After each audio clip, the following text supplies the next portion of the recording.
بنیادی مطالبہ جو ڈاکٹر صاحب ہے وہ ہے کہ جو 14 فروری کے بعد پیٹرولیم کی مصنوعات کے اندر جو قیمتوں کے اندر اضافہ کیا گیا ہے اس کی واپسی کے لیے آج ہم نے ملک بھر میں شٹر ڈاؤن کال دی تھی جو الحمدللہ بہت نہایت کامیاب ہے۔ سعد یوسف صاحب، سب سے پہلے میں جاننا چاہوں گی کہ جو آپ کو مطالبہ ہے وہ مطالبات آپ کے کیا ہیں جو پورے ملک میں ہڑتال کی کال دی گئی ہے، کہ آگے جا کے احتجاج میں بھی کنورٹ ہو سکتی، دھرنے میں بھی؟ السلام علیکم، بہت شکریہ جی ڈاکٹر صاحبہ۔ ہمارا بنیادی مطالبہ جو ڈاکٹر صاحب ہے وہ ہے کہ جو 14 فروری کے بعد پیٹرولیم کی مصنوعات کے اندر جو قیمتوں کے اندر اضافہ کیا گیا ہے اس کی واپسی، یہ ہمارا پہلا بنیادی مطالبہ ہے، اور اس کے لیے آج ہم نے ملک بھر میں شٹر ڈاؤن کال دی تھی جو الحمدللہ بہت نہایت کامیاب رہی، بلکہ پوری قوم ایک تحریک لبیک پاکستان کی آواز کے ساتھ ملا کر غریبوں کی آواز کا حصہ بنی۔ اس کے لیے میں پوری قوم کا شکر گزار ہوں، اور آگے جو سلسلہ ہے انشاءاللہ جب تک یہ قیمتیں واپس نہیں لیتے اس وقت تک ہم انشاءاللہ اس سلسلے کو جاری رکھیں گے۔ اچھا، اگر جب تک یہ قیمتیں واپس نہیں لیتے ہیں آپ اس سلسلے کو جاری رکھیں گے، آپ یہ کہنا ہے اگر حکومت ٹس سے مس نہیں ہوتی ہے تو پھر آپ لوگوں کا اگلا جو لاہ عمل ہے وہ کیا ہوگا؟ کیا یہ جو احتجاج ہے یہ کوئی ہم سخت شکل بھی اختیار کرتا دیکھ سکتے ہیں؟ کیا یہ دھرنے میں کنورٹ ہو سکتا ہے، بدل سکتا ہے؟ اور آپ سے اب تک کسی نے اگر آپ لوگوں نے اس سے رابطہ کیا ہو حکمران جماعت کی جانب سے؟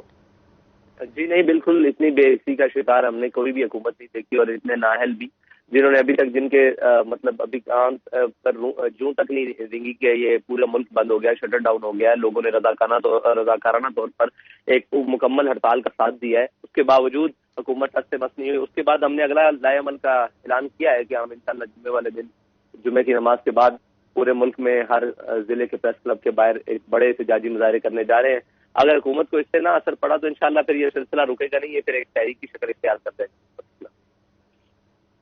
اور آپ کو اس بات کی امید ہے کہ حکومت کو اس سے بھی اثر نہیں پڑے گا، جون تک نہیں رینگے گی؟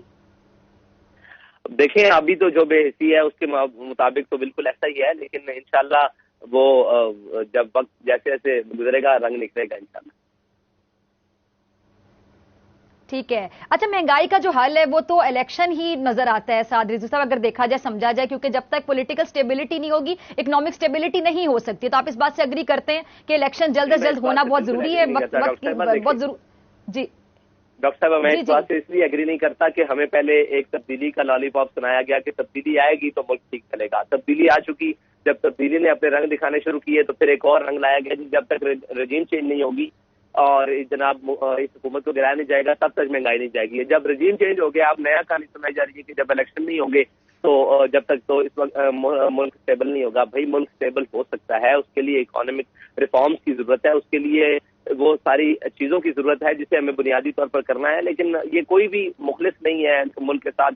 ایک آئے ہیں وہ اپنے جناب کیا کہتے ہیں پرچے اور ایف آئی آر اور اپنے مقدمات ختم کروانے کے چکر میں ہے، کوئی آتا ہے وہ نیب کا جناب چیئرمین لگوانے کے چکر میں آتا ہے، کوئی آتا ہے وہ جناب اپنی ایکسٹینشن لینے کے چکر میں آ جاتا ہے۔ تو یہ تو یہاں تو کھیل تماشا لگا ہوا ہے نا، ملک پورے کے ساتھ کھیل رہے ہیں۔ آپ کو معلوم ہے کہ ہم 2023 میں ابھی ریسنٹ منی بجٹ کے نام پر بھی ہم آئی ایم ایف کے دروازے پر کھڑے ہیں، اور ہمارا ہمسایہ ملک 1993 میں آئی ایم ایف کے دروازے پر گیا تھا اور 2000 میں اس نے وہ قسط واپس کر دی تھی وہ قرضہ۔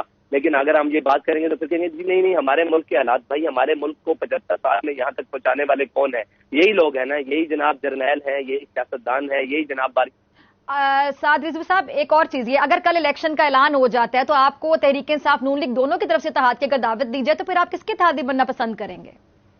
جی میں صرف قوم کا اتحادی بننا پسند کروں گا، جس قوم کے لیے جناب مہنگائی کے لیے آج ہم نے شٹر ڈاؤن کال کی، پوری پاکستان کی کسی بھی جماعت نے اس کا حمایت کا اعلان نہیں کیا۔ اس کا مطلب ہے ہر کوئی اپنی سیاست کے لیے کھیل رہا ہے، قوم کے لیے تو کسی نے بھی آواز بلند نہیں کی۔ اچھا، تو آپ کتنے پر امید ہیں؟ آپ جس طرح اگر آپ یہ احتجاج کریں گے، آپ نے کہا پھر آگے جمعے کے دن آپ کے پاس ایک اگلا لاہ عمل بھی ہے، آپ کے پاس نیکسٹ پلان بھی ہے، تو اگر آپ ساتھ یہ بھی کہہ رہے ہیں کہ آپ کو امید ہے جس طرح آج بھی کسی کے کان سے جون تک نہیں رنگی، کسی نے رابطہ نہیں کیا آپ لوگوں سے، بے حس حکومت ہے، تو آپ کو لگتا ہے کہ جمعے والے دن بھی رابطہ نہیں کریں گے، پھر آگے کیا کریں گے؟ پھر اس کے آگے بعد ہم اپنا لاہ عمل جاری رکھیں گے، اور اس کے بعد انشاءاللہ ایک وقت ایسا آئے گا جب یعنی آپ کے پاس ابھی سے کوئی پلان ہے کہ اس کے بعد کیا کریں گے ساتھ ساتھ، یا پھر آپ سچویشن کو دیکھتے ہوئے صورتحال کو دیکھتے ہوئے ڈیسائیڈ کریں گے؟ جی نہیں، اس کے بعد بہت سارے پلان ہیں۔ جی آپ کہہ رہے ہیں بہت سے پلانز ہیں آپ کے پاس اس کے علاوہ؟ جی اس کے بعد بہت سارے پلان ہیں جی انشاءاللہ۔ تو وہ صورتحال کو دیکھتے ہوئے